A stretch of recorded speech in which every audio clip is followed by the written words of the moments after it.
Philippe Grégoire, donc je suis exploitant agricole depuis le 1er janvier 1988. J'ai repris la suite de mon père. Et donc on est passé ensuite en bio en 2015. Donc moi, ma femme et un salarié à plein temps. Donc on exploite aujourd'hui 150 hectares et on fait que du lait. Que du lait avec de l'irrigation, on a de l'irrigation. Donc c'est principalement des herbages et on n'a que des vaches laitières. On a une centaine de vaches laitières. Voilà l'exploitation. Hein. Alors pour la petite histoire quand même, mon grand-père a arrêté d'exploiter en 1953. Il a élevé une famille de 5 enfants avec 5 hectares et 5 vaches. Mon père a exploité de 1953 à 1988.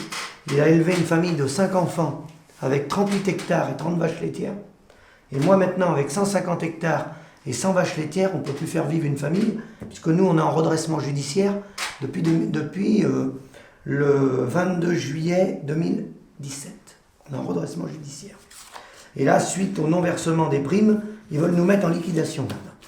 Donc, j'avance dans le débat. Je fais la petite parenthèse donc, sur le bio. On en a parlé un petit peu.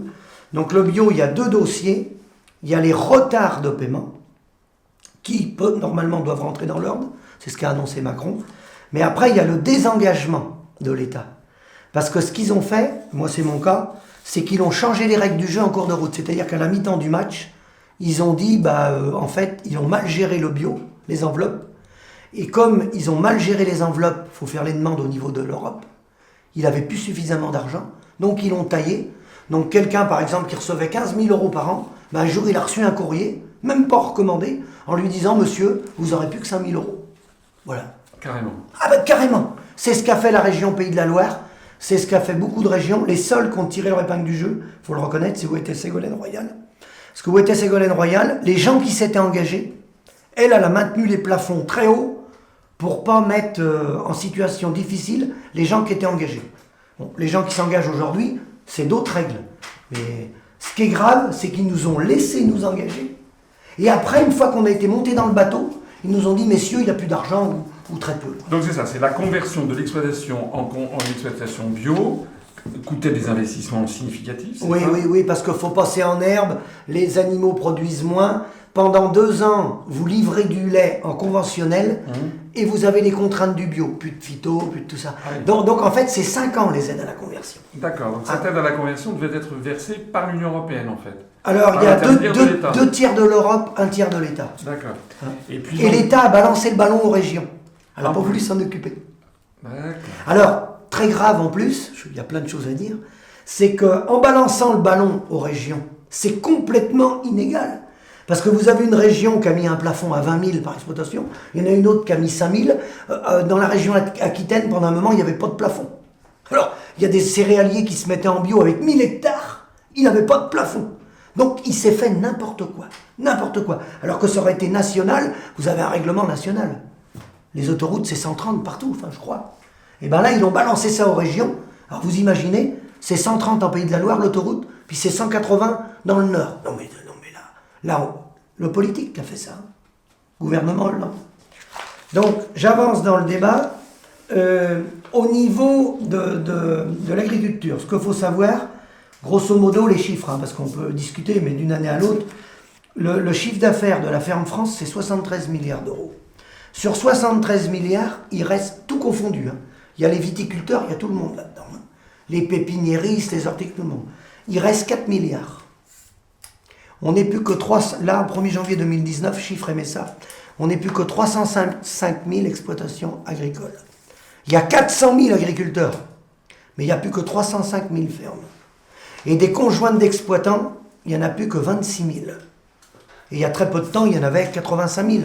Pourquoi ? Parce que les femmes vont travailler ailleurs. Parce que ça passe plus financièrement. Mais ce qu'il faut bien savoir, c'est que si vous faites 4 milliards qui restent, et là-dedans, il y a la viticulture, il y a les grands vignobles bordelais, il y a le champagne. Quand vous dites 4 milliards, c'est le profit de 4 milliards. Il reste 4 milliards pour nous. Après les 4 milliards. Et encore, c'est des chiffres comptables. Et encore, c'est des chiffres comptables. Parce que ce qu'il faut bien dire, ça vous l'avez su, la MSA a publié en 2016 que 50% des agriculteurs gagnaient moins de 354 euros par mois. Bon. Et beaucoup de gens sont éligibles à la prime d'activité. La prime d'activité. Donc la PAC, la politique agricole commune, pour moi, ça s'appelle la prime pour l'emploi déjà. Moi, je l'appelle la prime pour l'emploi. Parce qu'elle a été mise en place pour baisser les aides, pour baisser les baisses de prix, des prix agricoles. Ça a été mis en place. Mais en fait, la PAC, au début, faut être honnête, au début, elle nous a été bénéfique. Mais comme progressivement, ils ont gelé les prix, et qu'on a de l'inflation par rapport à tous les gens qui nous entourent, et ben la PAC, c'est devenu une prime pour l'emploi. Et elle est tombée dans la poche de qui? Ben, je vais vous le dire. Des intermédiaires. Des gens qui vendent des tracteurs, des services de la chambre d'agriculture, du comptable qui vient chez moi. C'est ces gens-là qui ont empoché la PAC. Et la PAC, aujourd'hui, ça couvre plus. Ça suffit plus. Pourquoi? Parce que les prix agricoles, on est au même prix qu'il y a 40 ans. Vous imaginez? Des bovins sont vendus moins cher qu'il y a 40 ans. Le prix du lait, il est égal à il y a 40 ans. En constant, enfin le prix du lait. Alors, vous allez me dire comment ça peut être possible? Parce que les gens me disent, mais attends, c'est pas possible. Il peut pas être au même... Si, parce que je vous ai parlé de mon grand-père. Mon père et moi, on a réussi à gommer une partie de cette crise-là par les gains de productivité. Parce que mes parents, il avait 30 vaches laitières, 25, tous les deux. Il avait un ouvrier, mon père, vous imaginez? 2 jours par semaine, avec 25 vaches laitières. Et moi, j'ai 110 vaches laitières, 150 hectares. Pendant un moment, je faisais ça tout seul avec ma femme, pour vous dire. Vous avez vu les gains de productivité. Et tous ces gains de productivité-là, ils sont tombés dans la poche des intermédiaires, des transformateurs et des distributeurs. Parce que plus vous augmentez les gains de productivité, comme ils ont gelé les prix et qu'ils nous ont mis en concurrence, ben c'est bien tombé dans la poche de quelqu'un. Donc, quand je mets sur mon papier, les chiffres sont faux. Les chiffres sont faux. Je veux dire pourquoi les chiffres comptables sont faux. Ils sortent des moyennes de revenus agricoles. Ils disent, voilà, le revenu lait, mettons, c'est 12 000 € par an. C'est un chiffre économique comptable, ça. C'est un chiffre qui sert pour le fisc, pour payer les impôts. Là-dedans, vous avez les variations de stock. Vous avez le stock animaux. Les animaux sont estimés à une telle valeur. Des valeurs comptables. Par exemple, des vaches laitières, ils les estiment à 1 300 €. Ben, je vous mets au défi de vendre tout un troupeau aujourd'hui à 1 300 €. C'est impossible. C'est à sous. Ça vaut plus rien. Les veaux, imaginez-vous qu'on est rendu à tuer les veaux dans les exploitations agricoles. Les veaux qui sont trop petits, personne n'en veut, faut les tuer. Et les veaux de croisement jerseyais, il n'y a pas de débouché, faut les tuer. Donc soit l'éleveur le tue, soit le marchand de bêtes le tue. Voilà où on en est. Alors quand je vous dis les chiffres sont faux, ils sont doublement faux. Connaissez-vous une autre profession où, dans les chiffres qui sont sortis, ils sortent le revenu par UTH, unité de travailleurs hommes, le nombre d'un présent, sur l'exploitation. Bon. Le fils qui rentre de l'école le soir, il va sur le tracteur, il laboure. Le samedi, le dimanche, il est de corvée pour donner un coup de main à ses parents. Bon. Je ne suis pas contre faire travailler les jeunes. Les parents qui arrivent à la retraite, ils travaillent dans les fermes jusqu'à 80-85 ans, jusqu'au bout. On voit des gens traire jusqu'à 75 ans, des femmes. Les maris sur les tracteurs jusqu'à 80 ans. Tout ça n'est pas comptabilisé. C'est de la main-d'œuvre gratuite. À quel moment ça ressort dans les études, ça? Nulle part. Donc, ça fausse les résultats agricoles. Parce que cette main-d'œuvre-là, je ne suis pas contre que les parents aident les enfants. C'est pas ça que je veux dire.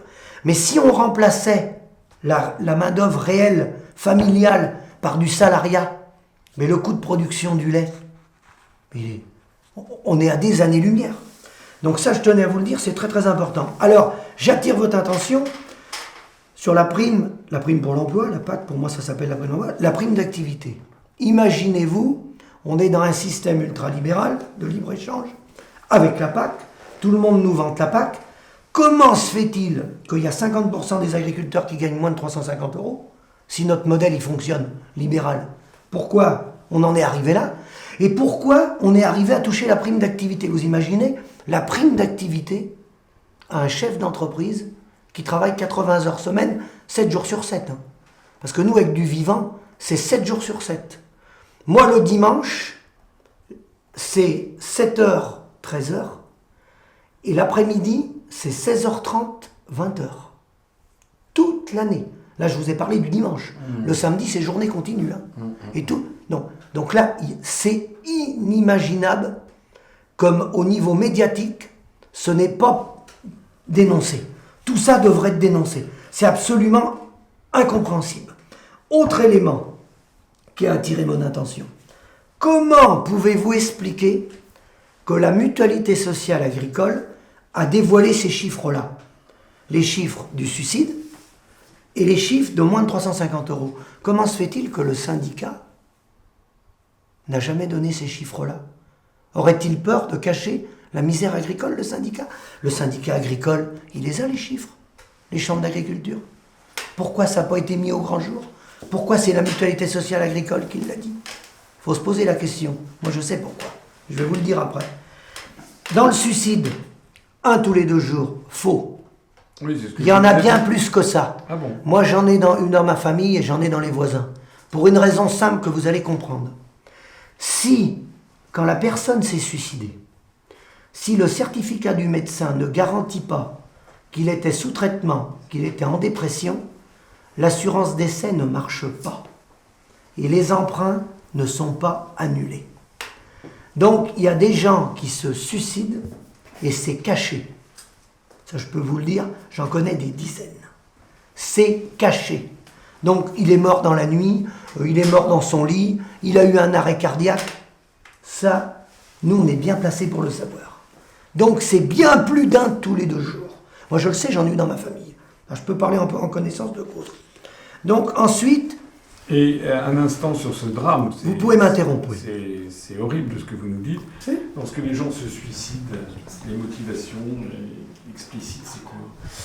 Bah si vous voulez, c'est l'isolement agricole, c'est l'échec. Bon, imaginez-vous quelqu'un qui travaille 7 jours sur 7, il a créé son entreprise, il travaille normalement, il travaille bien, il va pas au bar, il fait pas la foire, il dépense pas beaucoup, il travaille toute l'année et il arrive en cessation de paiement. Ben, y a des gens qui ne supportent pas ça. Donc ça conduit à la détresse, ça conduit à... Alors, il y en a qui se mettent dans l'alcool, hein.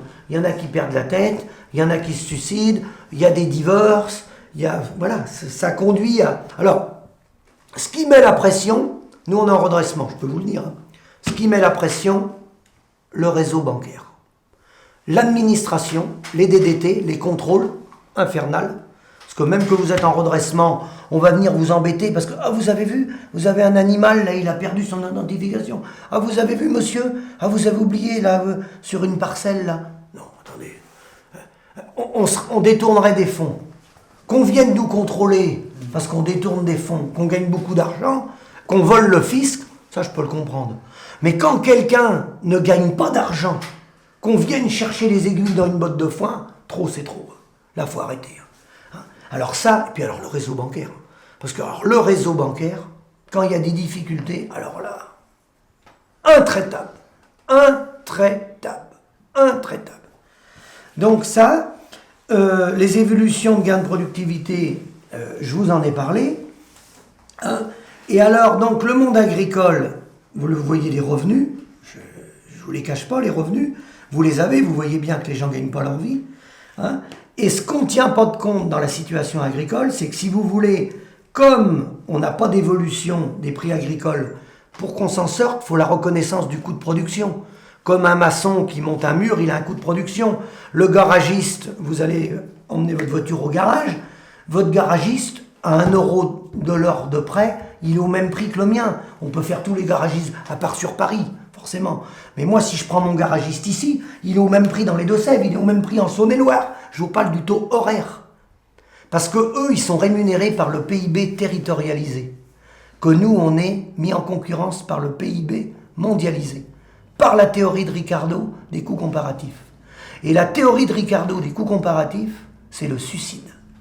Parce qu'un producteur de lait ne peut pas sortir 1 litre de lait au même coût en Maine-et-Loire, en Inde, au Maroc, en Nouvelle-Zélande ou aux États-Unis. Pour une raison très simple. Bon, il y a les différences sociales, les salaires, tout ça. Mais même si on écarte tout ça, rien que par le climat, la pluviométrie. Moi, j'ai un copain qui est à Fougères. Ils ont 1200 mm d'eau par an. Son coût de production, il est bien inférieur au mien. Parce que moi, je suis dans le Layon, là. J'ai 500-600 mm dans l'année. Moi, j'ai l'irrigation. Bon, moi je fais des cultures, je laboure pour faire du maïs. Lui, il ouvre son fil, il met les vaches dehors, et l'on de l'herbe du 1er mars au 30 novembre. Donc, rien que par les phénomènes climatiques, la théorie de Ricardo des coûts comparatifs, de penser qu'on peut mettre un prix mondial unique, c'est suicidaire. Complètement suicidaire. On met les gens en concurrence, nous. Par contre, comme je vous l'ai dit, mon comptable, lui, il est rémunéré, il est au tarif franco-français, mon comptable, mon vétérinaire aussi.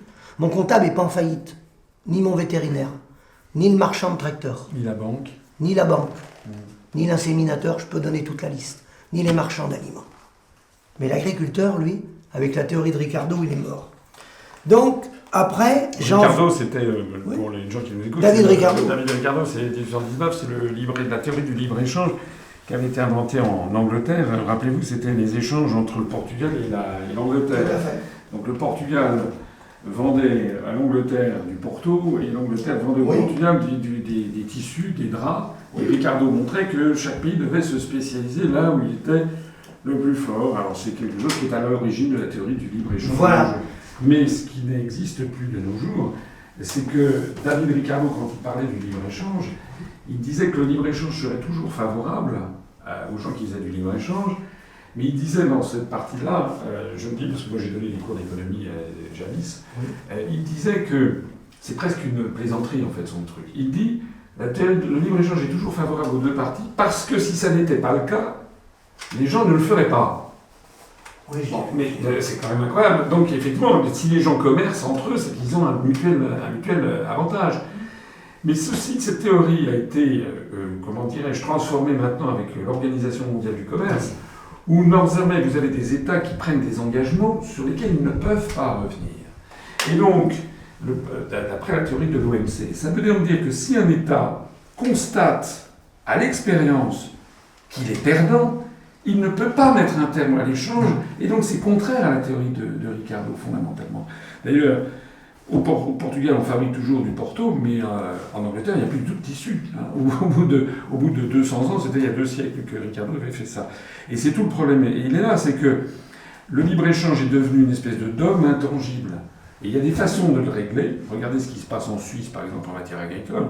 En matière agricole en Suisse, la Suisse qui n'est pas dans l'UE, lorsqu'il y a la production de cerises ou de fraises, par exemple, en Suisse, qui dure quelques semaines, ils mettent des taxes d'importation importantes sur les fraises ou des cerises venues de France, venues d'Espagne. Et donc, ils favorisent la production suisse, la production helvétique. Et dès que c'est terminé, ils rebaissent les droits de douane sur les cerises ou les fraises venues d'Espagne ou venues de France. Et à ce moment-là, ça bénéficie aussi aux consommateurs. Ça, c'est quelque chose d'intelligent. Mais nous, dans le cadre de l'Union européenne, c'est terminé. On ne peut absolument pas régler tout ça. Et le problème supplémentaire pour l'UE, c'est que les négociations qui sont faites à l'Organisation mondiale du commerce sont faites par le commissaire européen chargé des négociations commerciales multilatérales au nom des 28 États. Or, dans les 28 États, ils n'ont pas du tout les mêmes intérêts. Par exemple, l'Angleterre, qui n'a plus d'industrie textile, malgré la théorie de Ricardo, donc maintenant ils ont tout perdu, les Anglais ont beaucoup favorisé la suppression des quotas textiles chinois arrivant en Union européenne, parce qu'ils n'ont plus d'industrie textile. Donc les Anglais, eux, ils avaient intérêt à acheter sans limitation de quotas des vêtements venus de Chine, puisque ça baissait leur coût de revient, puisqu'ils n'en fabriquent pas. En revanche, en France, en Espagne, au Portugal, où là, il y avait ou en Italie, où là, il y avait une véritable industrie textile, une industrie de vêtements, on a fini de tout détruire. Hein. Regardez ce qui s'est passé dans le nord de la France ou dans les Vosges. L'industrie textile a disparu. Tout à fait. Voilà. Tout à fait. Ce que je voulais rajouter, là, je vais continuer sur ce thème-là, c'est que l'appauvrissement est devenu tel par cette compétition, cette mise en concurrence, que au-delà des chiffres sortis par la MSA des revenus agricoles, parce que ça c'est un chiffre. Donc le chiffre, on le voit.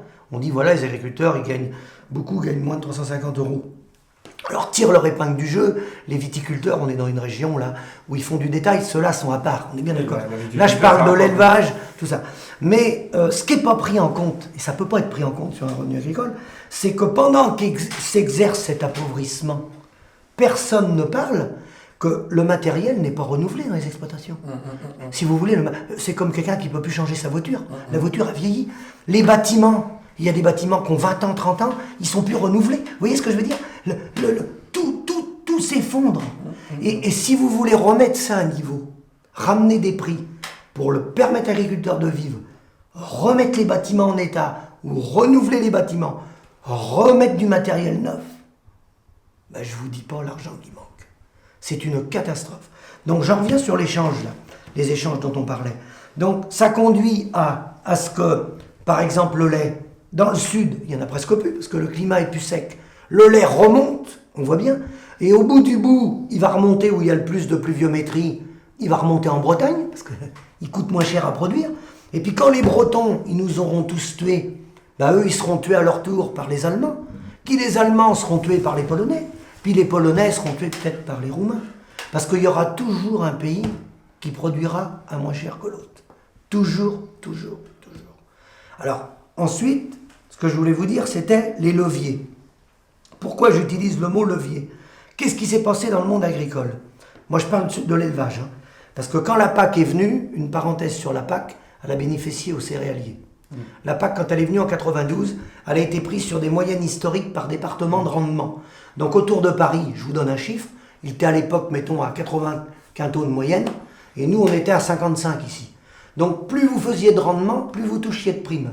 Donc ceux qui étaient dans les grandes régions céréalières, ils touchaient 450 € de l'hectare, parce que c'était à l'hectare. Puis nous, ici, on touchait 200 €. C'était le cas de Xavier Belin, non?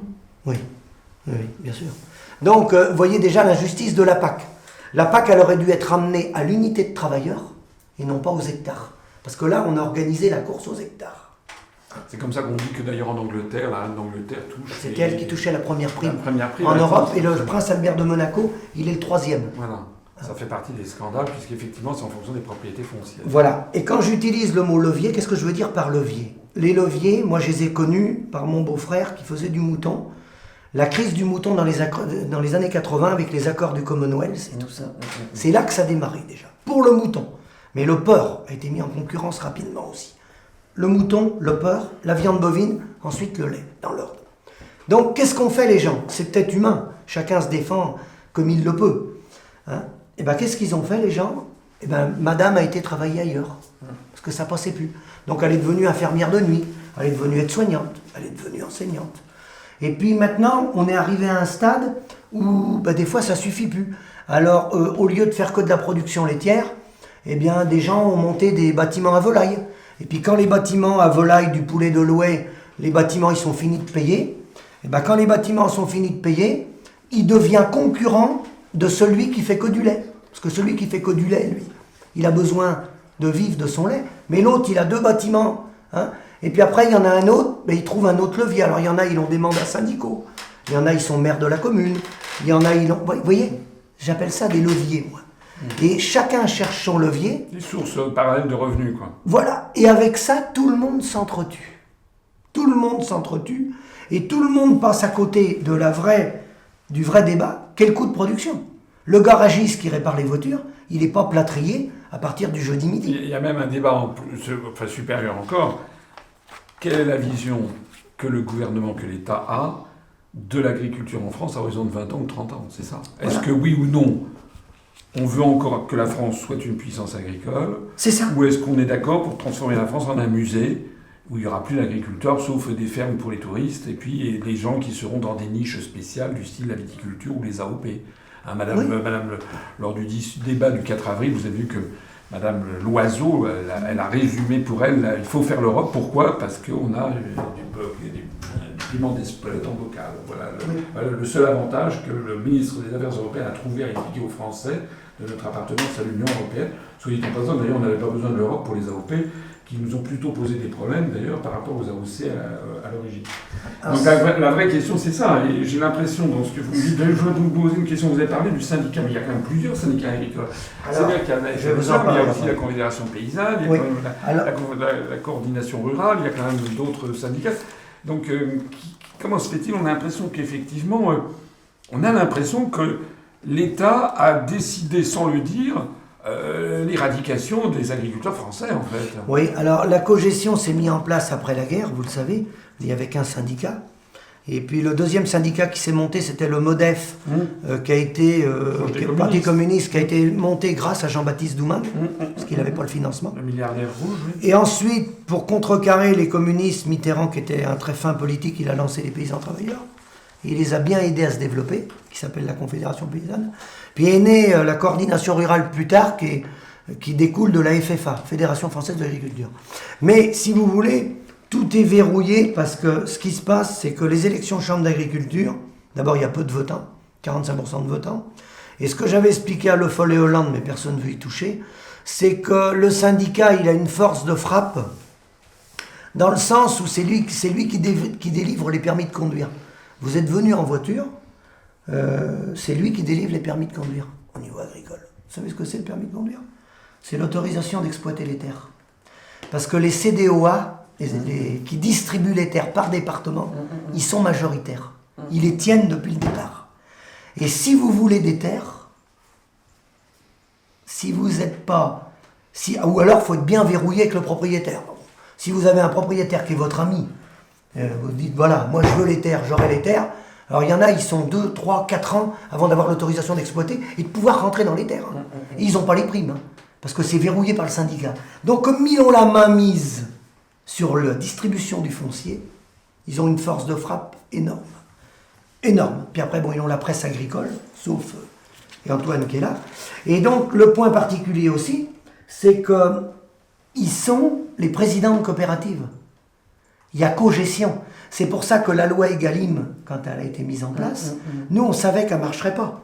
Parce que moi, je suis en contact avec Martine Le Guy-Ballois, avec d'autres députés de La République En Marche, il n'y a pas de problème là-dessus. On a le droit de débattre avec tout le monde. Nous, on est apolitique, donc on reçoit tout le monde, on discute avec tout le monde. Mais elle ne peut pas fonctionner, parce qu'il a interrogé l'interprofession. L'interprofession en lait, en viande, la FNPL, la FNB, c'est la FNSEA, l'interprofession. Mais ils sont en même temps, si vous voulez, le secrétaire général de Force ouvrière, c'est le président de Renault. Ils sont en même temps présidents de syndicats, ils sont même dans les groupes privés. Donc, c'est pas possible. Vous ne pouvez pas défendre les producteurs et la coopérative. Donc, il y a une cogestion.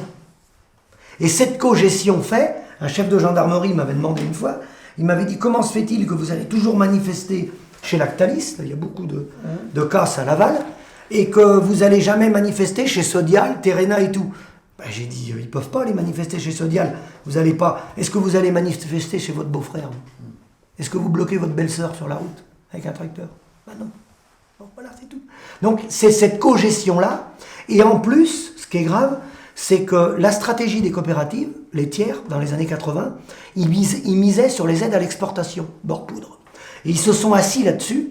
Et pendant ce temps-là, les privés, Lactalis, Saventia, le groupe Bongrain, Bell, eux, ils ont investi dans la recherche et ils ont créé des marques de fromage.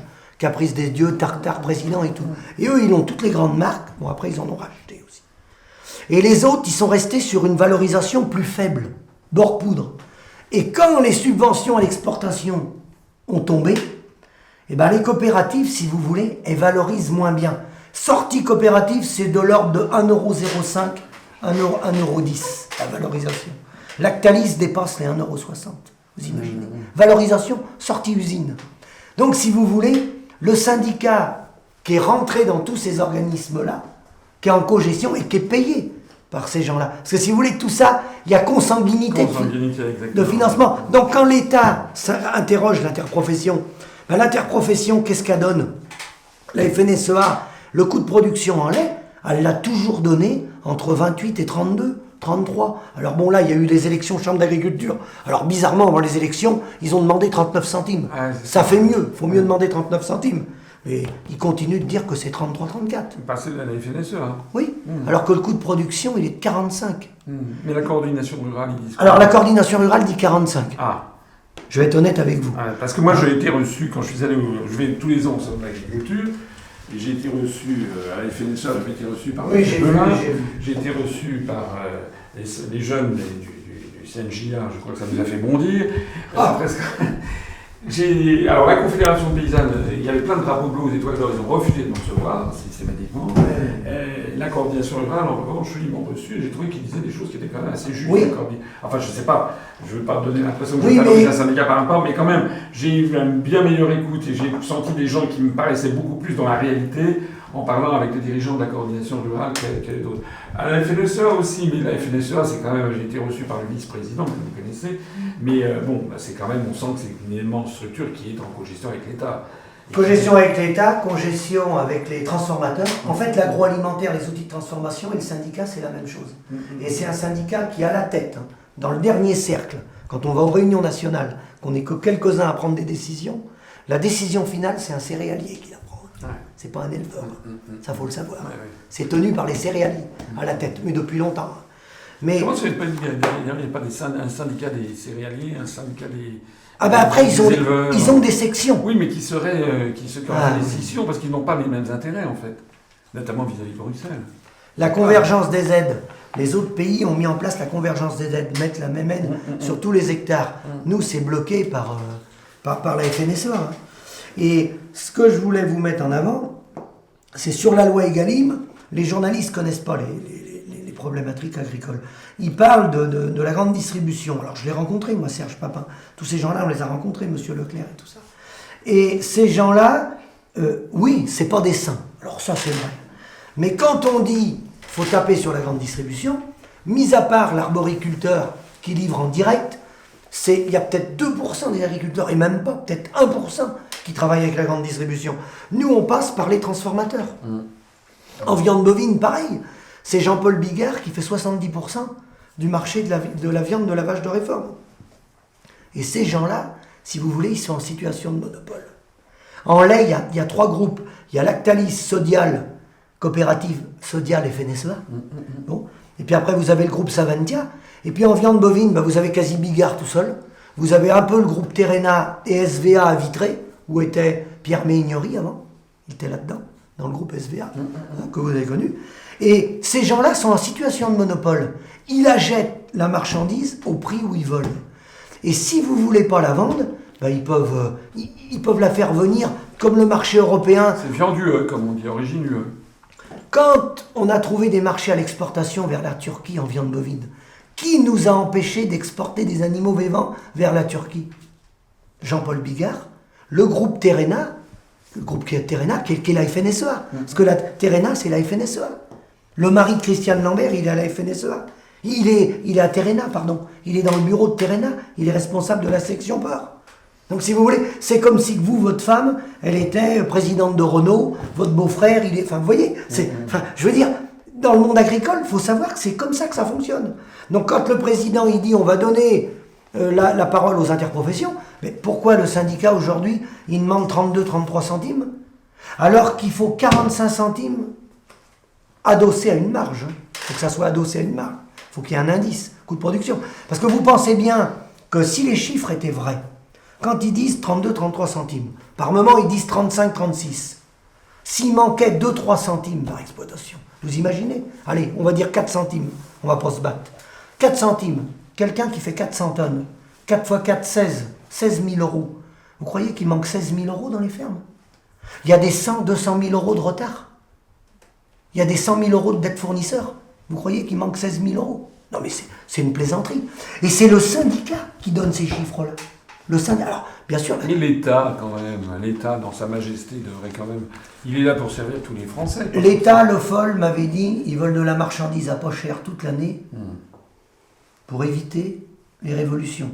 Donc nous, il faut qu'on travaille pour rien. Nous, c'est normal qu'on soit mis en concurrence. Et les concurrents en peur, les premiers... Ça, je voulais vous en parler, de l'Europe. Moi, quand j'ai été écouter Michel Barnier, qui est venu à Angers, il y avait, j'ai perdu son nom, ça va me revenir, le maire d'Avrier, Marc Laffineur. Monsieur Barnier nous a dit, vous n'avez pas le choix, les agriculteurs, que de voter pour l'Europe. Hein. Parce que demain, dans la table des négociations, il y aura un Indien, un Américain, un Chinois, mais il n'y aura pas de Luxembourgeois, il n'y aura pas de Belges, il n'y aura pas d'Italiens, il n'y aura pas de Français. Il y aura un Européen. Sauf que là, ce qu'il nous a dit, il nous a menti. Parce que l'Allemagne, avec la stratégie qu'ils ont eue de lancer la politique de l'offre, avec du haut de gamme, BM, les voitures, ils ont monté en gamme pour exporter à travers le monde, et une autre partie bas de gamme, travailleurs détachés sur les abattoirs, ils nous ont tous mis en concurrence, ils ont piqué tous les marchés. Et la guerre, on se l'a fait entre nous à l'intérieur de l'Europe, au lieu d'être solidaires. Ils n'ont eu aucune solidarité pour les autres pays européens. Aucune solidarité. Bien sûr. C'est eux qui nous Sans ont... compter, je parle sous votre contrôle, mais lorsque, suite à l'affaire de la Crimée, les Occidentaux ont pris des mesures de rétorsion contre la Russie, j'ai vu, Poutine et son gouvernement ont pris des contre-mesures de sanctions où ils ont ciblé justement, notamment la viande de porc. Tout à fait. Et la viande de porc, l'un des principaux fournisseurs, il y avait aussi le saumon, je crois qu'il y avait, mais l'un des principaux fournisseurs de viande de porc à la Russie, parce que les Slaves sont des gens qui mangent beaucoup de cochonneries, de charcuterie, de charcuterie, etc. À partir du moment où les Polonais n'ont plus trouvé de débouchés à l'Est, ils se sont tournés vers les marchés de l'Ouest. Et le marché du porc à Plévin, le marché au cadran, s'est effondré à ce moment-là.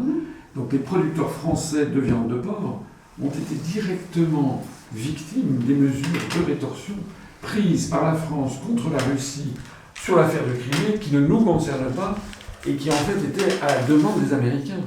Donc tout se tient dans les questions européennes. Au lieu que la France ait une diplomatie qui serait une diplomatie neutre sur ce genre de sujet, parce qu'il y a beaucoup de choses à dire sur la Crimée, qui a toujours été une terre russe, et il s'agissait en fait d'une manœuvre américaine pour détacher la Crimée, le port de Sébastopol, c'était le seul port en mer chaude de l'armée russe, donc c'est des sujets monumentaux au point de vue géopolitique mondial.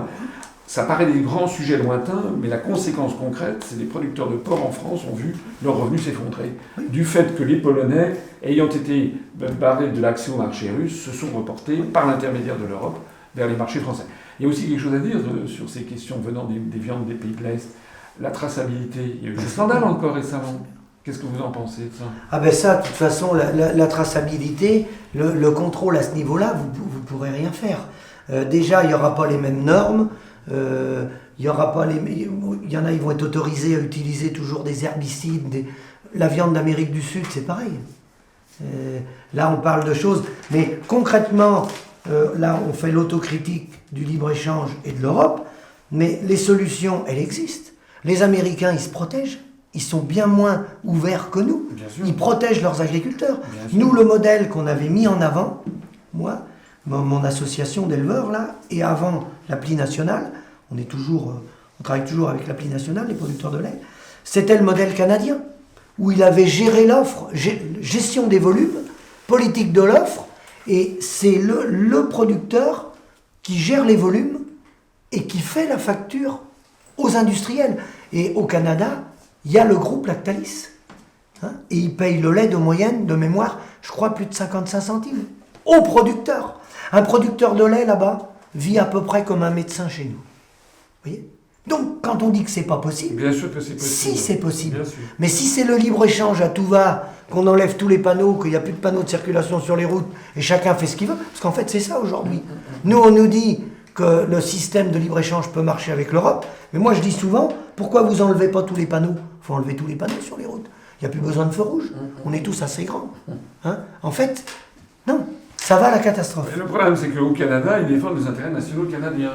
En France, on ne défend plus les intérêts nationaux français. Voilà. On prétend qu'il y a un intérêt européen, sauf que l'intérêt européen, ça fait 62 ans qu'on cherche toujours où il est, puisqu'on a mis ensemble des États dont les intérêts nationaux sont totalement différents et divergents. Divergents. Voilà. L'intérêt national en matière, par exemple, de viande de porc en Pologne est contraire à l'intérêt national français en matière de viande de porc. Donc je reviens là-dessus, parce que c'est peu évoqué, mais l'agroalimentaire, les groupes de transformation sont même plus puissants au niveau mondial que la distribution.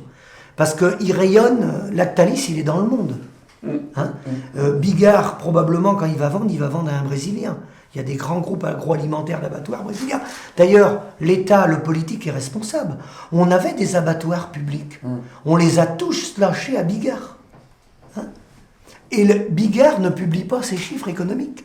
Vous n'avez pas le résultat économique de Jean-Paul Bigard. Ils ne sont pas publiés. Et par la magie du libre-échange, du libre mouvement de capitaux, ça va être racheté par des Brésiliens. Probablement. Parce que c'est des groupes énormes. Et qu'est-ce qui va rester en France si on vend tout ? Moi, je ne peux pas vous dire. Après, ce qui est dangereux, je continue mon propos. Donc là, je vous ai parlé de la cogestion avec le syndicat. Ce qui est en train de se mettre qui est en train de se développer, et Belin, avant de décéder, avait déjà négocié avec le groupe Suez, c'est que l'agriculteur, maintenant, vous le voyez si vous circulez, il y en a dans tous les départements qui poussent, poussés par le syndicat avec les chambres d'agriculture, qui sont tenues par le syndicat, c'est que l'agriculteur, il va avoir 3 rôles maintenant. C'est commencé en Allemagne. C'est qu'il va faire de la production agricole, du lait, de la viande, des chèvres, ce que vous voulez, hein, au prix mondial. On va peut-être même pouvoir baisser les prix. Hein, parce qu'on est capable de produire, les Allemands sont capables de fournir du lait à 24 centimes. Vous imaginez? Il faudrait 45, 24 centimes. Je vais vous dire comment. Donc vous allez produire du lait, par exemple. Vous allez avoir le méthaniseur, la méthanisation, et vous allez avoir un 3e rôle qui est l'entretien de la nature. Parce que personne n'en parle, ça. Et finalement, on entretient les paysages. C'est propre. Il n'y a pas besoin de cantonnier pour nettoyer les paysages chez nous, qui le faisons, avec nos animaux ou nos tracteurs. Eh bien, c'est la méthanisation qui va permettre de boucher les trous qui vont être faits sur l'absurdité de la théorie de Ricardo, des coûts comparatifs, ou du libre-échange, comme vous voulez l'appeler. Alors pour les gens qui nous écoutent, précisez que la méthanisation, ce que c'est, donc c'est en fait toutes les déjections... C'est les déjections des animaux qui passent dans un digestat et ils vont revendre du gaz sous forme de gaz ou d'électricité. Hein. Et ce qu'ils ont fait en Allemagne, alors bon, nous on n'a pas la même politique que les Allemands, on est plus sur le nucléaire. Ils ont trafiqué le prix de rachat de l'énergie pour que les méthaniseurs soient, entre guillemets, plus rentables et baisser le coût de production. L'agriculteur, il peut vendre à 24 centimes. À 24 centimes, il peut encore continuer de faire du lait. Donc à la limite, l'agriculteur devient un producteur d'énergie en ça devient un sous-produit, l'agriculture. Et l'agriculteur devient un sous-produit sur lequel on peut faire baisser les marges parce qu'on fait les marges ailleurs. Voilà. Et l'agriculteur qui va s'implanter là avec un méthaniseur, il peut valoriser un hectare de maïs jusqu'à 3 000 € l'hectare pour mettre dans le méthaniseur. Alors qu'un hectare de maïs, ça s'achète à 1 000, 1 200 €. En gros, vous multipliez par 3. Qu'est-ce qu'il va faire? Il implante son méthaniseur. C'est pas que je suis contre les méthaniseurs. Hein. C'est pas ça ce que je veux dire. C'est que ça va devenir un sous-produit ce qu'on va faire. Vous voyez? Là, on change de métier.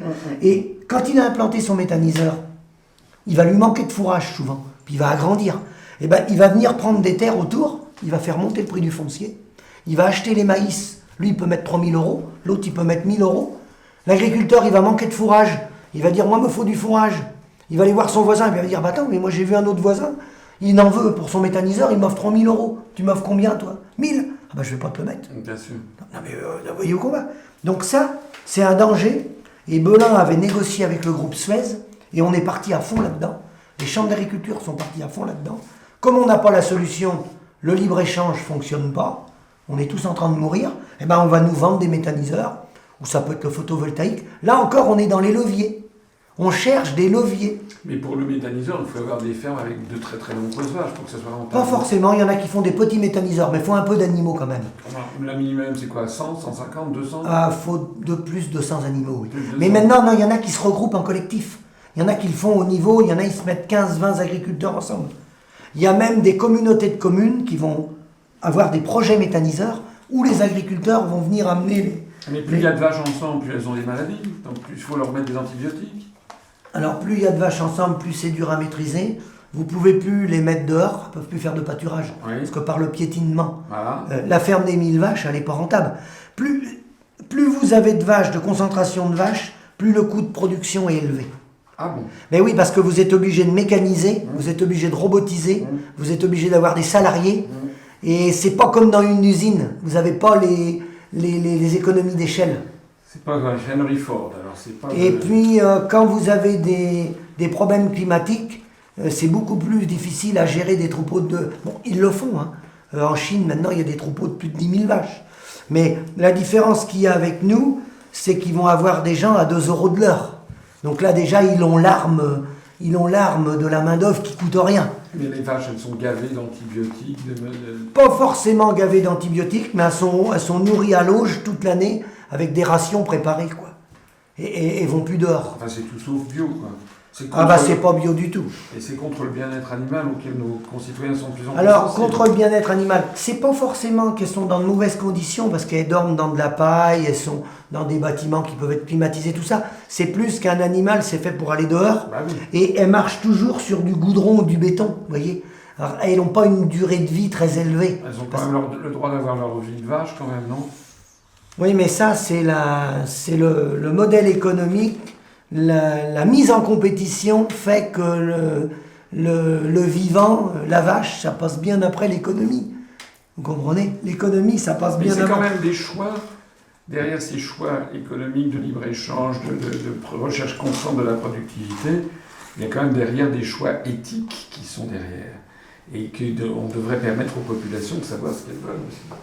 Oui, alors le problème, c'est que si on pose la question aux consommateurs, les consommateurs vont sûrement répondre qu'ils sont pour, alors non pas les petites fleurs et tout ça, les rêveurs, mais ils sont pour que les animaux aillent dehors et une agriculture, on va dire, plus douce. Voilà. Mais après, le problème, c'est que l'agriculture industrielle, quand vous confinez des animaux, vous prenez les élevages de porcs ou les élevages de veaux, hein, quand vous confinez des animaux et que c'est industriel, vous allez arriver à un prix du produit, du fromage ou du kilo de viande qui va être inférieur Bien sûr. à si vous restez sur du traditionnel. Bien sûr, c'est toujours... C'est ça le problème. C'est comme dans tous les domaines, c'est-à-dire que le consommateur n'a pas le même raisonnement que le citoyen qui, lui, aimerait avoir, si on peut dire, le beurre et l'argent du beurre. Alors, une autre chose que je voulais vous dire, les contre-vérités. Donc, je vous ai dit les contre-vérités qui sont promulguées par la profession, par le syndicat, et certains chercheurs de l'INRA, je pense à Vincent Châtelier. Ces gens-là, ils ont des gens à l'INRA qui roulent, qui font des conférences partout à travers la France, et qui racontent que des conneries. Qui disent depuis 20 ans qu'on peut produire à 30 centimes ou à 32, faut améliorer notre compétitivité, car sinon les autres vont prendre nos parts de marché. Et ces gens-là racontent que des mensonges à longueur d'année. Eux, ils prônent la mondialisation, mais bizarrement, ces messieurs-là, ils ne sont pas rémunérés au prix mondial, parce que moi, monsieur Châtelier, je peux trouver un chercheur aussi brillant que lui à 10 fois moins cher. Du Bangladesh, par exemple. Oui, du Bangladesh, j'ai pensé à ça. Hein, ou au Pakistan, il y en a des bons aussi. Oui. Donc, ces gens-là, ils prônent le libéralisme. Pour les autres. Mais pas pour eux.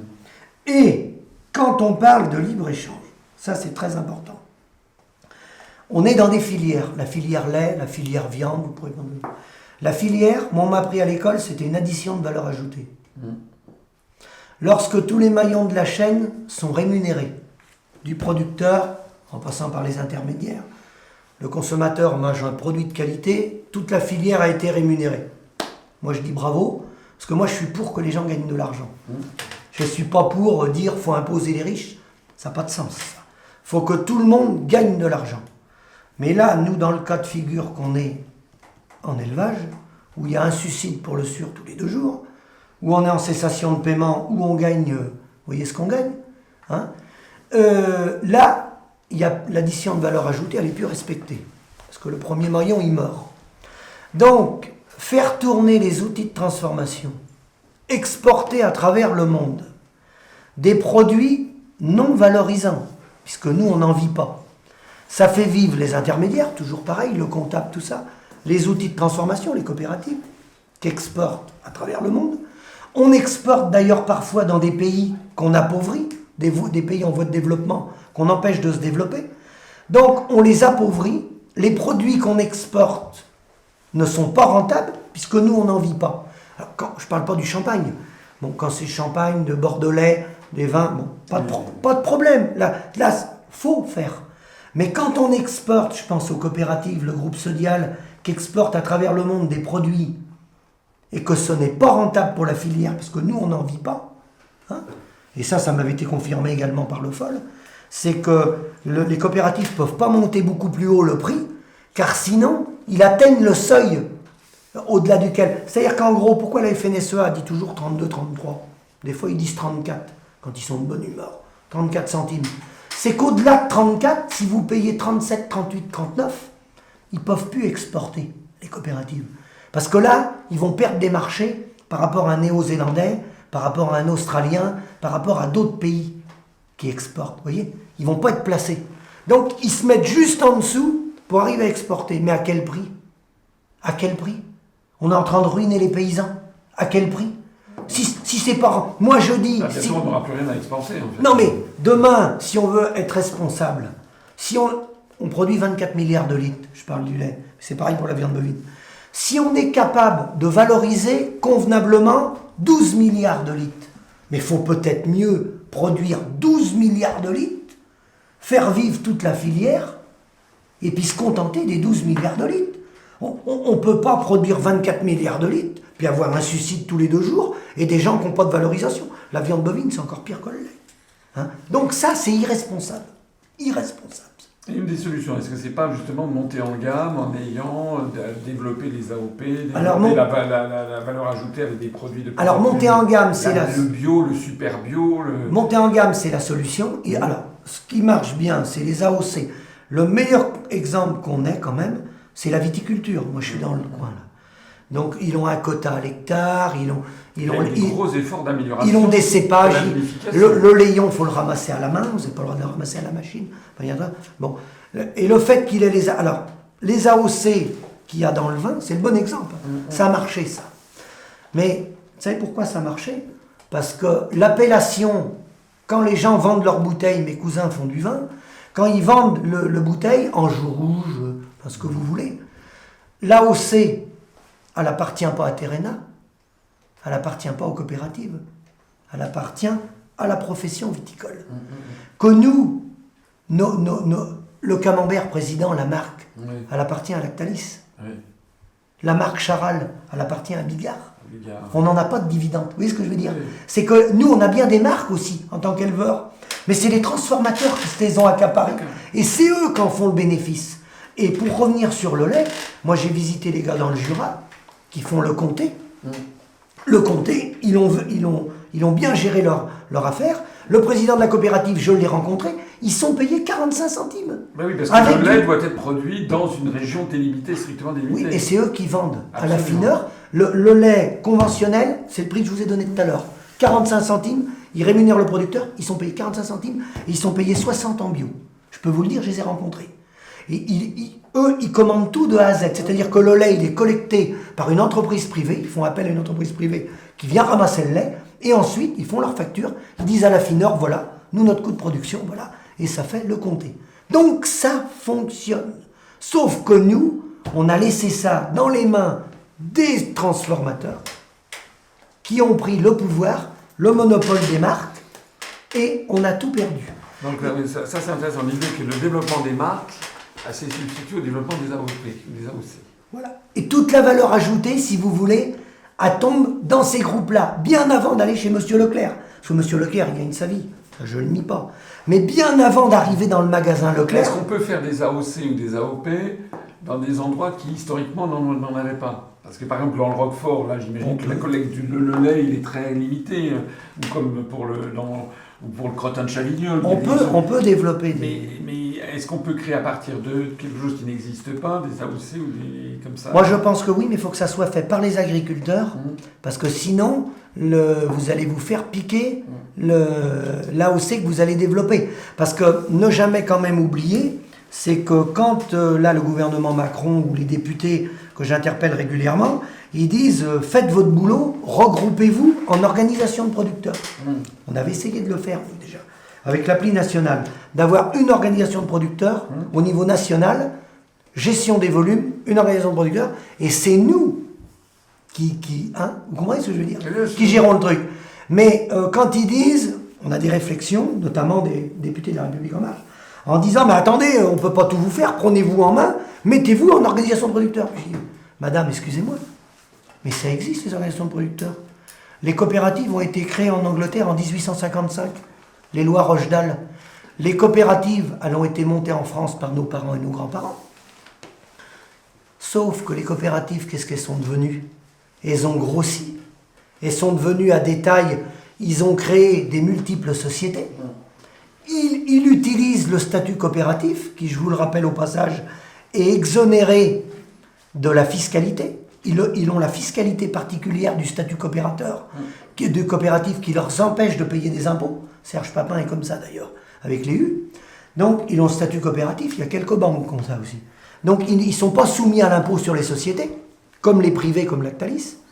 Mais les dividendes, nous, en tant qu'associés coopérateurs, on les a jamais vus. La coopérative, elle a fait son business, elle a été sur les marchés à l'international, et ils n'ont jamais respecté l'article 5 de constitution des lois des coopératives. Dans la constitution d'origine des lois coopératives Rochedal, l'article 5 notifie que la coopérative doit veiller à l'évolution sociale du membre coopérateur tout au long de sa carrière. Responsabilité sociale dans le domaine de l'évolution sociale du membre coopérateur. Alors moi, j'avais posé la question à Terena, qui est la plus grande coopérative de France, et d'ailleurs l'ancien président de Terena, M. Chargé, est aujourd'hui président de Coop de France. Je lui avais demandé, j'ai pas été trop méchant, j'ai pris les 10 dernières années, j'aurais pu prendre les 30 dernières années, il aurait pu me faire le bilan des coopératives. Les 10 dernières années écoulées, les coopératives en France, qui me sortent en euros constants l'évolution sociale du membre coopérateur en euros constants, c'est-à-dire l'évolution du niveau de vie de nous, associés coopérateurs, parce que la coopérative, elle nous appartient, on est détenteur de parts sociales, et dans le même temps, qui me donne en euros constants l'évolution sociale des cadres dirigeants. J'attends toujours la réponse. Parce que la coopérative, c'était une super idée, mais il fallait que ça reste déjà à taille humaine, assez petit. Dès que ça devient des multinationales, les intérêts sont croisés. D'ailleurs, maintenant, ils investissent dans les pays de l'Est, les coopératives, comme les groupes privés. Il faudrait peut-être revoir le statut des coopératives.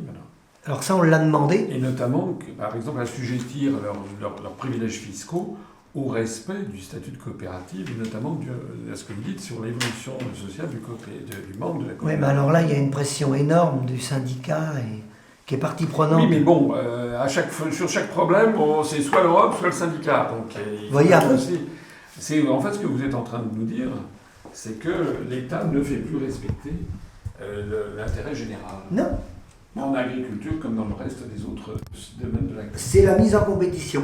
Et alors moi, ce que j'ai remarqué également, c'est que quand on parle des échanges au niveau international, alors ça vous allez me dire, c'est pas d'hier, ça remonte déjà, les accords du Commonwealth, les moutons, ça avait peut-être démarré avant, mais entre la guerre 45 et la partie de Gaulle, là je suis un peu moins connaisseur de toutes les étapes qu'il y a eu.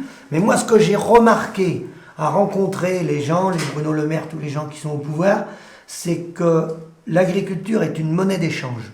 Et moi, ce que j'ai compris, c'est qu'on a l'aviation, on a Airbus, on a Dassault, on est bon dans le nucléaire, on a le TGV, on a quand même de la haute technologie, nous. On n'a plus le TGV. Enfin bon, oui, maintenant. Mais moi, ce que j'ai compris, c'est que quand il y a des échanges, le Chinois est venu, on fait des échanges. Et puis au bout du bout, les pays pauvres ou les pays en voie de développement, ils n'ont pas le TGV. Ils ne vont pas sur la Lune non plus. Mais ils ont une agriculture. Et la monnaie d'échange, elle se fait avec nous. C'est un peu vrai ce que vous dites. C'est même moi, je l'ai vu quand j'étais à m'occuper de commerce extérieur, quand j'ai accompagné des chefs d'État, j'ai accompagné Mitterrand en Corée, au Kazakhstan, j'ai accompagné Chirac en Chine notamment, c'est qu'effectivement pour les dirigeants français, c'est plus valorisant vis-à-vis de l'opinion publique, et puis ils ont le sentiment qu'il faut plutôt axer les avantages à l'international sur des activités de haute technologie, que c'est plus d'avenir. Et effectivement, vous avez raison, l'agriculture, c'est souvent un peu considéré comme une variable d'ajustement. Pour ça, vous avez raison. Oui, c'est peut-être parce que le lobby agricole n'est peut-être pas suffisant par rapport au lobby de très grands groupes industriels, j'en sais rien. En attendant, aujourd'hui, la France est quand même, normalement, devrait être une des principales puissances agricoles mondiales. Ce qu'elle est encore, parce que l'agriculture française n'a pas que des inconvénients, elle a aussi une forte productivité, il faut le reconnaître, il y a beaucoup qui a été fait. Mais ce qui est vrai, c'est qu'on n'a plus le TGV. Airbus, on se les fait quand même un parti piqué.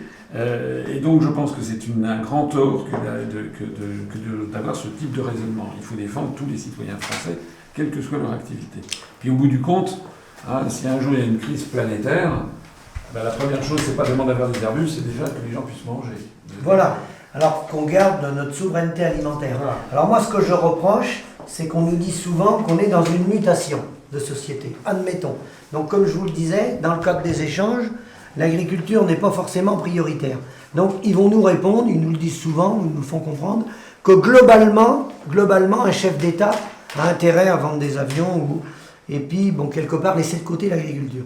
Mais à ce moment-là, si on va vers une mutation, ce qui est le cas parce qu'on disparaît, et que demain, on a besoin, je vous dis n'importe quoi, par exemple, plus que de 100 000 paysans, ça s'organise. Faut pas laisser les gens se suicider. À ce moment-là, si on est sur une mutation comme ça, il faut avoir d'abord le courage de le dire, et puis il faut accompagner les gens pour qu'ils fassent autre chose. Mais on ne laisse pas les gens investir dans des productions, et puis 2 ans après, on les abandonne au bord du quai, puis on dit, bah voilà, mon gars, t'as 400 000 euros de dette, bah maintenant tu te débrouilles avec tes dettes. Non mais ça, c'est complètement irresponsable. Là, je suis d'accord. Si, voilà. Vous avez raison.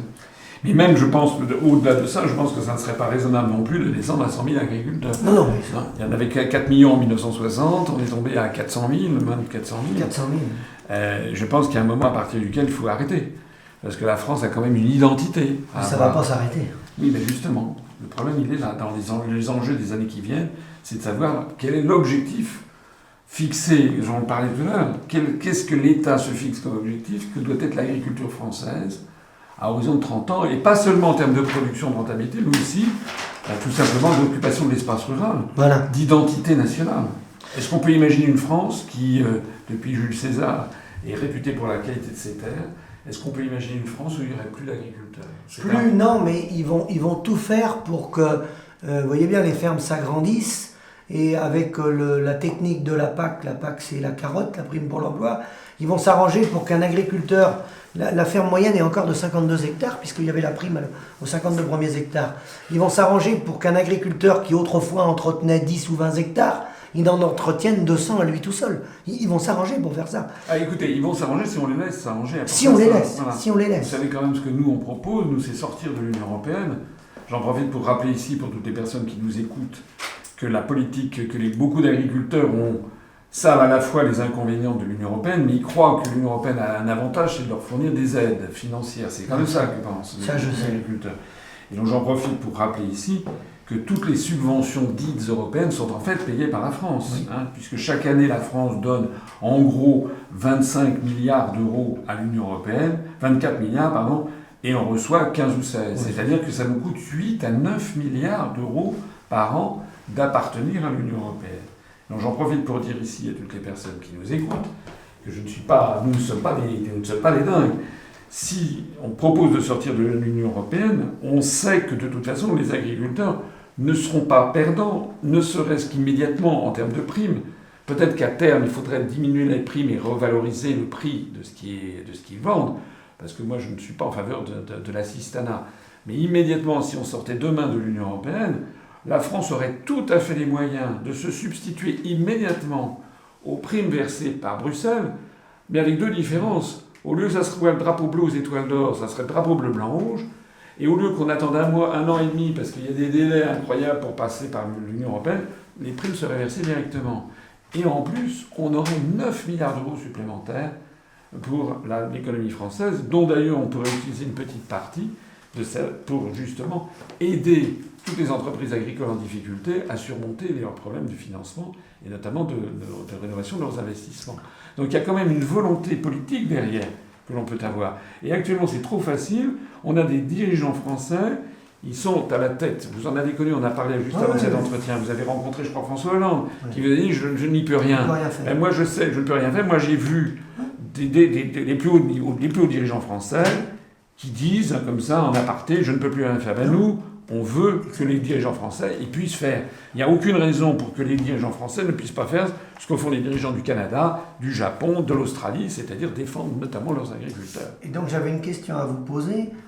J'ai lu le livre de Michel Aglietta sur la monnaie. Oui. Et il dit notamment dans son livre que pour qu'un État puisse décider de son sort, il faut qu'il ait une armée pour la dissuasion, il faut qu'il soit détenteur de sa monnaie. Bien sûr. Si on a notre monnaie, qu'on repasse par exemple au franc, Bon, ça ne nous empêche pas d'exporter puis de faire des échanges, puisqu'on le faisait avant qu'il y ait l'Europe. On a des traités. Mais concrètement parlant, quelqu'un, par exemple, qui vend du vin, comment ça va se passer? Alors, on aura l'avantage qu'on pourra dévaluer. De toute façon, si on sort, nous proposons de sortir de l'Union européenne, de revenir au franc, de toute façon, et de revenir au franc. Bon, on n'a pas le temps ici, mais les gens qui nous écoutent, je les invite à aller sur notre site. On pourra le développer ce soir. Sur le site upr.fr. De toute façon, l'euro est très très mal parti, va exploser. On ne sait pas quand, mais toutes les monnaies plurinationales de l'histoire ont toujours explosé. Donc actuellement, il y a un grand débat qui n'a jamais lieu en France, parce qu'on cache la vérité aux Français. Nous demandons une chose, c'est qu'il y ait un débat avec des économistes sérieux. D'ailleurs, celui dont vous nous avez parlé, Michel Aglietta, c'est quelqu'un que je connais, qui est un bon économiste, quelqu'un de sérieux. Nous avons à l'UPR, nous avons Vincent Brousseau, qui est à la fois un économiste et qui est un praticien, puisqu'il a été 15 ans à la Banque Centrale Européenne. L'euro va finir par exploser. Bon, on en parlera éventuellement ce soir. Si on sort de l'euro, premièrement, les dettes que nous avons en euros deviendront des dettes en francs. Oui. Ne croyez pas, il y a des gens qui vous disent « Oh là là, les dettes qu'on a en euros, si le franc va se déprécier de 50%, donc nos dettes vont être multipliées par 2. » C'est un mensonge éhonté. C'est pour faire peur. Voilà, c'est pour faire peur. Il y a un principe de base qui s'appelle la lex monetae, la loi de la monnaie, ça veut dire en latin. Ça veut dire que lorsque l'on change de monnaie, les dettes et les crédits sont immédiatement transférés dans la nouvelle monnaie. Oui. C'est d'ailleurs... Quand on est passé du franc à l'euro, les gens, ils avaient des dettes, ils avaient des crédits, et bien ça a été transféré en euros immédiatement. Bon, ben là, c'est pareil. Lorsqu'on sortira de l'euro, qu'on prendra le franc, nous, on propose que le franc, on ne revient pas à l'ancien franc de 6,55, 950, on dira 1 euro égale 1 franc, les dettes seront immédiatement transférées en francs. Si vous regardez d'ailleurs, si vous avez un prêt bancaire, la plupart des prêts bancaires, vous regardez, il y a des toutes petites mais dans le contrat de prêt. Les banques, bien souvent, pas toutes, mais la plupart d'entre elles, elles mettent une petite note que le prêt sera remboursable en euros ou dans toute monnaie ayant cours légal en France. Ils ont prévu le coup. Donc, si on sort de l'euro, on aura le franc, premièrement. Deuxièmement, la dette n'augmentera pas. La dette, ça sera la même. Troisièmement, le franc, probablement, se dépréciera de l'ordre de à peu près 10%. Pas 50%, les gens qui disent ça. Pourquoi 10% 10% parce que c'est pour rattraper le déficit de compétitivité que j'en ai engagé depuis 1999 lors de la fixation. Le Deutsche Mark, lui, prendra 20%. Oui, exact. En plus. La drachme grecque perdra 40 à 50%. Et ça veut dire quoi? Ça veut dire que les importations seront plus chères.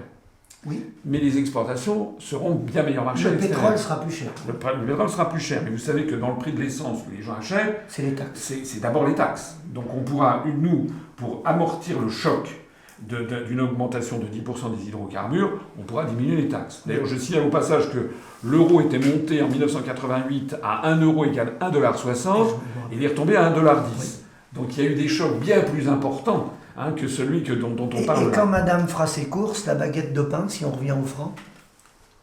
Elle sera pour l'instant, elle sera au prix actuel. De toute façon, nous, comme on a prévu 1 euro égale 1 franc, déjà on n'aura pas le phénomène des arrondis. Ça fera pas monter. Voilà, parce que ce qui a provoqué un début d'inflation caché dans le passage du franc à l'euro, il y a d'abord eu le 6,55, 957. Donc en fait, il y a eu beaucoup d'arrondis. Et puis après, les gens ont été. Il y a eu une inflation sous-jacente qui a été quand même largement camouflée. Si on revient au franc, le franc perd 10%. Ça veut dire que les exportations seront favorisées. Bon, et donc ça sera au bénéfice des producteurs français. C'est-à-dire qu'on exportera beaucoup plus facilement, puisque justement on valorise un peu. Notamment le vin. Notamment le vin. Regardez ce qui s'est passé avec le vote du référendum au Royaume-Uni sur le Brexit. Les 52% des Britanniques ont voté pour le Brexit en juin 2016. Dans les jours, les semaines qui ont suivi, vous savez qu'ils ne sont pas dans l'euro. Mais la Banque d'Angleterre a laissé se déprécier la livre sterling d'environ 10%, exactement ce que nous, on anticipe à la sortie de l'euro. Et qu'est-ce qui s'est passé? Il s'est passé que les productions britanniques sont devenues beaucoup plus attractives à l'étranger et inversement, les importations sont devenues plus difficiles. Ça veut dire quoi? Ça veut dire que le premier pénalisé, ça a été la France. La France, le Royaume-Uni était un des rares pays avec lesquels la France avait un excédent commercial structurel. On avait un excédent de 13,7 milliards d'euros. 13,7 milliards d'euros en 2016. On est tombé à 4. C'est-à-dire que notre excédent commercial a fondu comme neige au soleil parce que justement, nos productions sont plus chères, puisque la livre sterling a baissé de 10%. Et si on redescend de 10% le franc, là on retrouvera nos marges. Alors, il y a des gens qui disent, c'était Macron. Macron, il a fait, vous savez, son grand débat, qui n'était pas un débat, c'était un discours comme ça devant des maires, les gilets jaunes étaient écartés, enfin bon. Bref.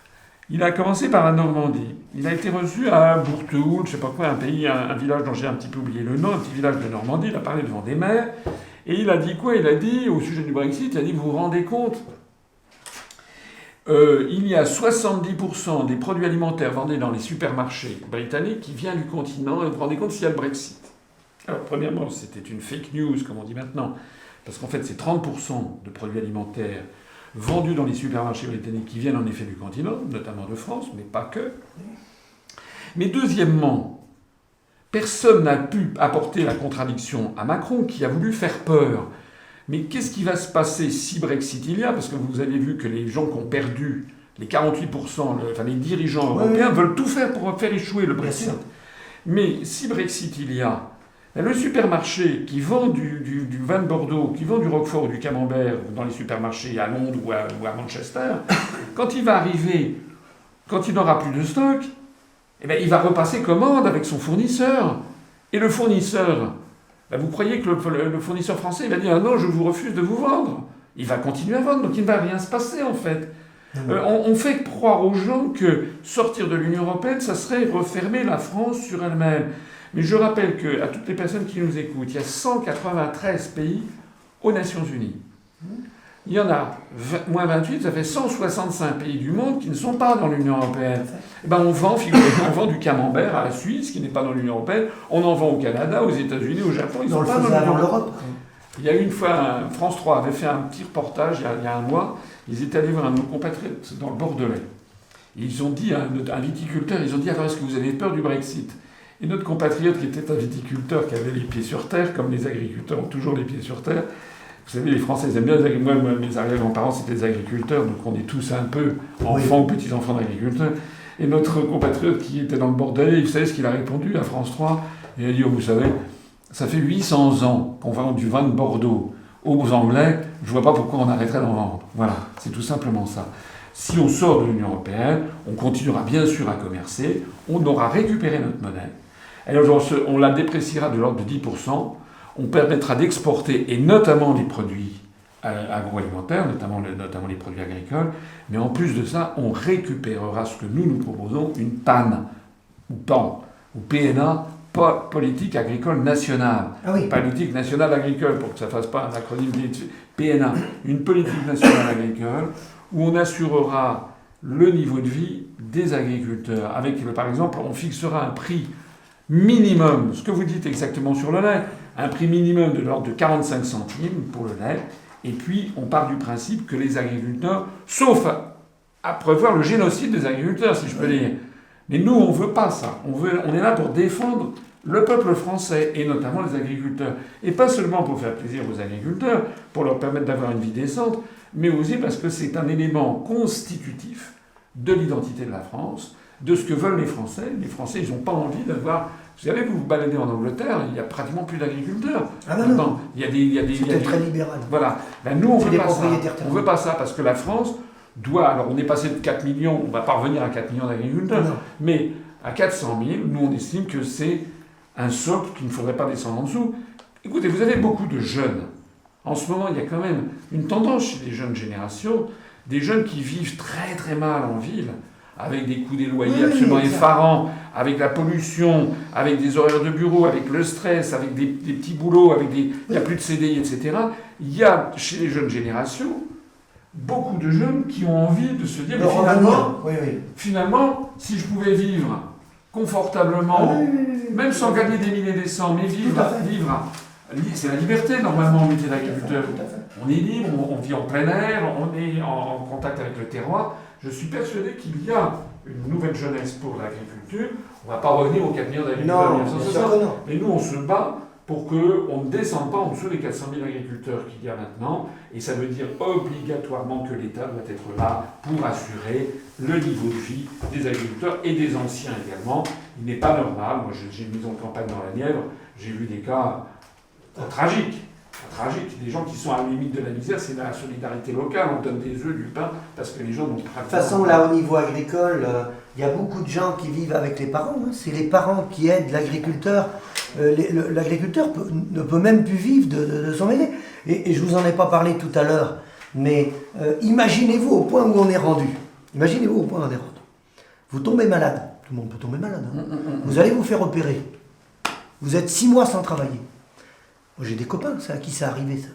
Vous savez qui c'est qui fait le travail sur l'exploitation? Eh bien, c'est le fils, soit qui arrête l'école, ou qui est à l'école, ou c'est quand les enfants sont plus vieux. Il y en a, ils sont embauchés, les fils qui ont 22, 25 ans, qui travaillent chez un entrepreneur. Hein. Ils font arrêter le gamin de travailler. Et il vient remplacer le père à l'exploitation pendant 6 mois, 1 an, le temps qu'ils se remettent de l'opération. Parce que les gens n'ont pas les moyens de prendre quelqu'un. Et il n'y a pas d'assurance pour couvrir ça. Vous ne pouvez pas vous assurer. Vous n'avez pas les moyens. Ce n'est pas possible. C'est inadmissible. Inadmissible. Alors je voulais vous poser une question. Ce qui s'est passé, là, le gouvernement va faire un peu de politique, mais on a supprimé l'ISF. C'est-à-dire, l'État s'est privé de l'ordre de 4 milliards d'euros de recettes. Oui. Il y a 400 000 agriculteurs. C'est l'équivalent de 10 000 euros par agriculteur. C'est ce qu'on gagne dans l'année. Voilà. Donc vous imaginez Énorme. Un État qui voudrait vraiment mettre le paquet en disant on ne va pas descendre en dessous de 400 000 agriculteurs, c'est un objectif stratégique pour l'État de maintenir 400 000 agriculteurs en France, ne serait-ce que pour maintenir l'identité. Tout à fait. La garantie des terroirs, l'identité nationale, ce qu'est la France. La France est quand même un pays qui est un pays d'agriculture. Et bien 400 000 personnes, je suis désolé, un État comme la France a le moyen de permettre à ces 400 000 personnes de vivre correctement. Il suffit simplement d'avoir une hiérarchie de priorités et non pas de donner encore plus d'argent à ceux qui sont déjà surgavés en argent. C'est une volonté politique. Et la question que je voulais vous poser... ça veut dire sortir des contraintes de l'Union européenne. Parce que faire des subventions ou garantir un prix de vente minimum aux agriculteurs, c'est forcément se soustraire aux directives. De toute façon, quand on parle du bilan, on peut parler de la PAC, moi je l'appelle la prime pour l'emploi, mais si on parle de la PAC ou de la politique européenne depuis 20 ou 30 ans, on peut dresser un bilan, on a suffisamment de recul. Voilà. Le bilan, vous l'avez. Oui. En travaillant 7 jours sur 7, on a la prime d'activité. Il y a un suicide tous les 2 jours. Et vous pouvez aller en Allemagne, vous pouvez aller en Belgique. Les autres agriculteurs sont comme nous, hein. Parce qu'on se met tous en concurrence. Absolument. Il n'y en a pas un qui vit mieux que l'autre. Vous pouvez aller en Hollande. En Hollande, moi j'ai des copains hollandais, producteurs de lait. Alors là, c'est autre chose. Et le pire étant... Ils sont endettés pour 1,5 génération en Hollande. Une génération. Le pire étant que le consommateur en bout de course... Il paye plein pot. N'en profite pas. C'est-à-dire que ceux qui en profitent, ce sont, comme vous le dites, les intermédiaires, les réseaux de décision. Tout à fait. Tous les intermédiaires et puis la transformation. On est d'accord. Et la question que je voulais vous poser sur le franc, si on retourne à notre monnaie, au franc, par rapport à la dette d'État, parce que vous savez, il y a les 3% qui ont été mis d'ailleurs au coin d'une table. Bon, bref, on a 2300 milliards de dettes à peu près. Mais je crois que la France a 2500 milliards d'actifs.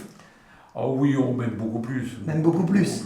Et donc, si on reprend notre monnaie, est-ce que par la Banque de France, on peut faire racheter les dettes d'État?